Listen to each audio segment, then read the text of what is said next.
What's up, everybody? Welcome back to Devy Royale YouTube channel. As always, I'm back. Kevin Coleman at @DeBoys_22. And we got Anthony back. Dynasty Drive when we were doing another this or that series. And today we are focusing on Jaxon Njigba and Kayshon Boutte. Two guys that it seems like are the wide receiver 1, wide receiver 2 of the class. But if you argue with people on Twitter, it's all across the board. We got Jordan Addison everywhere. We got all these guys. If you've missed any of the this or that series, go check it out. We got Bryce Young versus CJ Stroud, Jordan Addison versus Quentin Johnston, and Marvin Harrison Jr. versus Emeka Egbuka. And I thought they turned out great. And today we're going to be talking about, I like talking about these good wide receiver 1, wide receiver 2 guys, and who would you rather have? And don't give me that crap about, I take them both. This isn't how this works, okay? It's either or. We aren't doing that. I heard I'll take them both on the Jordan Addison, Quentin Johnston. We're not doing that. We're picking. That's the whole point. So right now, Jaxon Njigba was ADP, wide receiver 1, about the 104. He's basically going after Henderson, Bijan, and then maybe a quarterback thrown in there. Kayshon Boutte, wide receiver 2, but I have seen him go a little later. I think his ADP is kind of a little bit. Jaxon Smith is the wide receiver 1 going in drafts. Kayshon, though, is the wide receiver 2 when you're looking at that. Is that something you've basically seen in Devy drafts, Anthony? Yeah, so far, aside from, a couple outlier drafts here or there, JSN feels locked in like wide receiver 1. Boutte, I think, has slipped a little outside of that wide receiver 2 spot here and there, but more often than not, these guys are going 1 and 2. It seems like most places. Yeah. And when we look at production, I think this is why we see JSN kind of took that leap, right? When we were talking about him, like after his freshman year, he really had 1 touchdown, great catch in the back of the end zone. I think it was against Nebraska. And then last year, you just saw him pop off. 95 receptions. He was the wide receiver 1 Ohio State. Garrett Wilson was there. Olave was there. But production-wise, he put it in the work. 600 yards, 9 touchdowns. He had that breakout year. And he's a big guy. Like, I think people see JSN and think smaller frame, but he's 6 foot, 197 listed. I don't know necessarily what he's going to weigh in at, but he has the frame. Kayshon, on the other hand, had a great start of the season, but he got hurt. So again, 38 receptions, 509 yards in just 6 games, 9 touchdowns. So we see it both sides in the production. What stands out to you guys about? You can go any direction here. What stands out to you about these guys? Or just based on the production? Are you worried about Boutte's injury? It seems like he's healthy. He's coming back. What is your overall just opinion before we get into both these guys? So with Boutte and we'll get into it more when we watch the tape too, but the consistency with him, whether it be injury or just on the field in general, is what gives me the most pause. Like, he's undoubtedly an electric talent, but consistency is what I want most. I worry about, a guy like him, and I'm curious what both of these guys measure in and weigh in at, because I think Boutte might be a little bit lighter than that 192 or 190 also, but consistency would be the biggest lingering question mark for me on Kayshon Boutte's side. JSN, it's going to be hard for JSN to not finish this season as wide receiver 1, where I think there's some more variance and a larger range of outcomes for Boutte. JSN, monster leap. And I think it matters. Like, you take that monster second-year leap with, 2 other first round or 2 other, whatever it was, top 12 or 13 guys that went in 2022, and Chris Olave and Garrett Wilson. Yeah. So 2 exciting guys for sure, but debates will undoubtedly be had about both of them.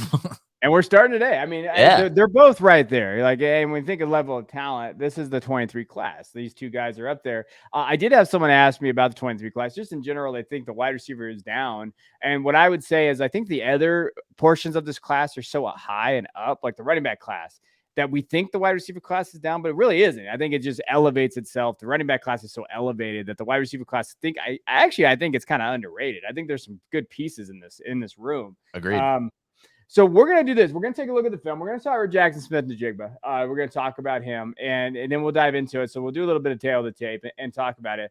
But I think, the biggest thing with JSN, I like his versatility. I think he can kind of go on the inside and out. I think we've seen that. I don't know if he's going to get pushed over to the slot this year. It'd be interesting to see. I think with Emeka there, those guys there, like we talked about when we talked about him and Harrison Jr. last year, I think they're going to jump in and they'll be there. He's in a high-powered offense. But as a receiver, I mean, this kid does it all. I mean, when you watched him play, he came from Texas 6A. He was one of the most productive players in that conference down there in Texas in high school. I think he's athletic. I think he's going to get knocked on like the speed, but I think that he has good yak ability. I think he can take that.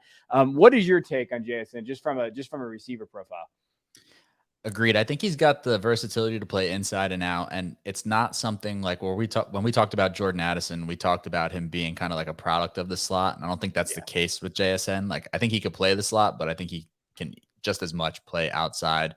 I think he can give you some of that yak, like you said. I think he's got fantastic, reliable hands and can give you the kind of tough, gritty stuff over the middle too. Like he's somebody to me that I feel good about coming in and penciling in as like a team's wide receiver one. I think that people will probably overreact to the speed a little bit whenever he runs. Hopefully they don't make like an egregious mistake like they did with like, Keenan Allen all those years ago, where, we overlook a lot of really great tape because he ran or slower than some expected. But I think that might be the one hole some people poke in his game. I'm not really worried about it. He looks plenty fast on tape most of the time. 1,600 yards as a Yeah. sophomore will work for me. The production's going to be there. He's a Heisman candidate next year in that Yeah. offense with him and Stroud. So you're not going to worry about that. The size is there. I think the speed thing. Yeah. I think one thing that could happen with JSN is kind of like what happened with Burks. Remember how Burks, everybody thought he was going to run really fast at the combine? Yeah. Not everybody. Most Devy people knew Burks was not a athletic monster in terms of speed. He's more of an athletic monster in terms of strength and all of those types of things.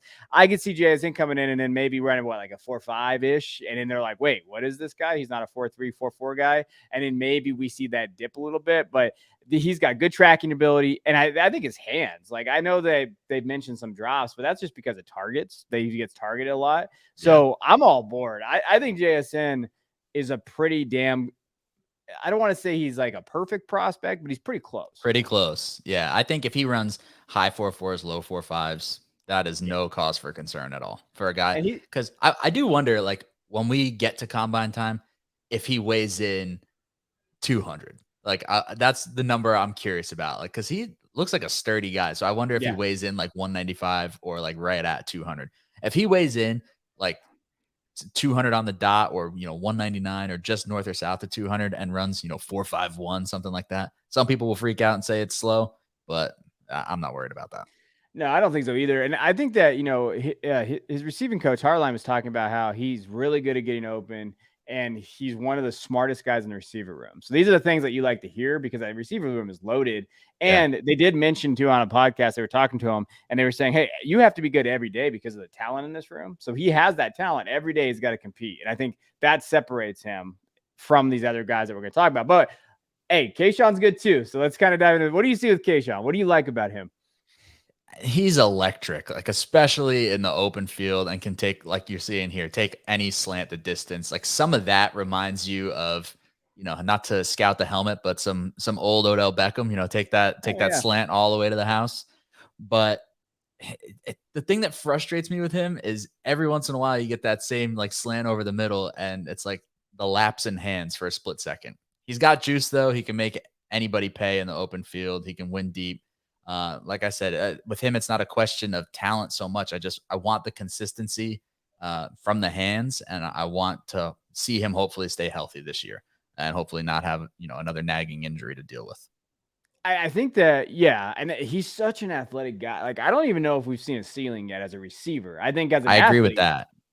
I think as an athlete, he's there, right? Like we see as all his athletic takes, we see all that. I don't know if he's been really taught how to play receiver very well in terms of like at LSU. And now we have a coaching change and like we could see his ceiling be even higher. And I think that's the thing that excites you. I think we know what JSN is. I think when you look at him, like this is what the receiver is going to be. Kayshon has that extra level. Like I love watching him play. I know he's not as way as much, but Anquan Bolden comes to mind. Like he's not that size, like in terms of weight, because Bolden, I think, was like 215, 220 in the NFL. But he has that kind of that tenacity kind of going in there, moves well. I think he's pretty twitchy. Like when you watch him play, I think he can create separation too. And had he not gotten injured, we could be talking about a guy that is the wide receiver one. Like he never lost his role and did those things. I think the injury does matter though. I mean, we don't necessarily know what that thing was, that injury. It never came out. It was a lower body injury. And so what was it? It must not be Achilles if he's coming back healthy. I think that offense is going to struggle though. Who's going to be Newsmeyer? Seems like he's probably going to be the guy, but is Jaden Daniels going to go out there? So maybe production wise, we see a dip a little bit. But from a Devy perspective, we're just talking about who's going to get drafted first or first round draft capital. Both these guys are going in the first. I don't see how they don't go in the first with these guys here. But I like his strengths. I do say he's kind of a body catcher at times. Like I like his hands, but he can kind of. It's hard for me to like. I hate knocking him because he's such a good athlete. But when you compare him to JSN, I think JSN is just a better overall receiver right now. Agreed. Yeah, I agree with that. It's like and it's not that Boutte can't get there. I don't think. No. I think what you said earlier is a great point. Like JSN looks much closer to, I don't want to say, a finished product for, a college prospect, but so much more refined. And I think it's a great point that Boutte, we've seen all of the athleticism, but hopefully we could see him kind of be. It's just a reminder that these colleges are very rarely in the business of making these players, making sure they're as developed as possible for the NFL, and more so in the business of trying to win games. But I will say, like, Ohio State does get them ready for that next level. Yeah, especially a wide receiver. Yeah, and again, LSU has. We've seen Jamar, we've seen Justin Jefferson, and we've seen that. I think the key for Boutte, and this is where it's going to really matter for me, can he play X? He hasn't really, he has athletic ability to play X, but he hasn't had to do that. He hasn't really been put in that position. So if he can go there and we can see him at that X slot, we can see him in that X spot on the receiver end, then that's going to elevate him for me, because I do think that maybe teams will covet him. Maybe he gets drafted first based on maybe he can do both and he can kind of look at that size there. But let's dive into it. I think I know where we're going, but let's do the pick. So ADP, when we're looking at ADP, 104, 105. So essentially you're taking, hey, you're basically projecting, hey, I think this guy's going to get drafted first. This is the guy I want to build my wide receiver room around. So who are you going? Yeah, if it's a pick 'em, I'm taking JSN. I just think he's too proven already, and I think I don't expect the NFL to overreact if he runs a less than desirable 40 time. Yeah. Also, I think it bears mentioning that this time last year there was people that thought maybe Garrett Wilson was a high 4.4 low 4.5 guy. And people questioned Olave's long speed for whatever reason, despite his track background. But I think that JSN is proven, ready to go, and I think he'll run a good enough time to kind of squash any of those concerns once combine season rolls around. So it's pretty easily Jaxon Smith and Njigba for me.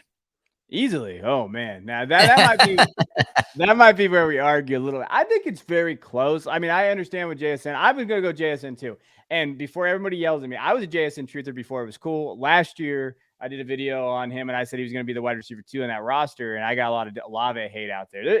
Olave truthers they're asses. Like they came after me last summer. So hey. I've been standing Olave for a long time. I'm not going to stop now. That's fine. We just stand all the Ohio State wide receivers. We don't make it hard on ourselves on the show. But I think that, when I'm looking at it, I'm going to lean JSN as well. I think Boutte can be right there. I think that if he can show that he's healthy and he can show that he's been there, but I think just JSN, we know what he is. Like, he's going to be a low level wide receiver 1/wide receiver 2, where I think Boutte's got a little bit more risk. And if you're picking that high, I like risk, but I don't think it's that much risk to go with, risk adverse to go with JSN. I think that he's going to be very good for a very long time. He's shown in that production. Ohio State receivers, we've seen the progression there. Boutte just a little bit risky for me in a top 5 pick. So I'm going to go JSN. That's my argument. But I think it's close. I don't think it's cut and dry. Yeah, that's fair. Maybe very easily is a bit of a stretch, but it's the risk factor for me. Yeah. If I'm just talking projection to the NFL, I feel better about a more safe range of outcomes. It's definitely, depending on your style. If you're a swing for the fences kind of guy, I can totally understand the Boutte pick. Yeah, and, but if he stays healthy all year, there will be a discussion to be had. Like, if he can stay healthy all year, it's totally plausible that we get that big, 14, 1,500 yard season and double-digit touchdowns. And if that happens, then all bets are off. If he does that and then runs faster than JSN, then we have some issues. Yeah, forget it. Then he's going top 10. But I would say, JSN outplayed both those receivers that went in the first round. I mean, we already seen his ceiling here, and there's nothing to say that he's not going to do it again. And realistically, he could have a better year, and that should scare people out there. The only thing holding him back from having a better year is the shitty Big Ten and not playing in the second half of games. That's probably the biggest thing that's holding those guys back. So We appreciate you guys. Let us know in the comments, why are we wrong? Why is it Boutte? I know some people out there think it has to be Boutte. To be honest, though, I did a Twitter poll on this. I had like 1,200 people voted. It was 75-25 JSN. That was what it came down to. So people are on the JSN train. So we're not on outliers here. We are consensus, which kind of scares me a little bit. But we appreciate you guys tuning in. Hit that like or subscribe button. Check out the Patreon. Check out all our stuff. So we appreciate you guys. We'll catch you guys next time.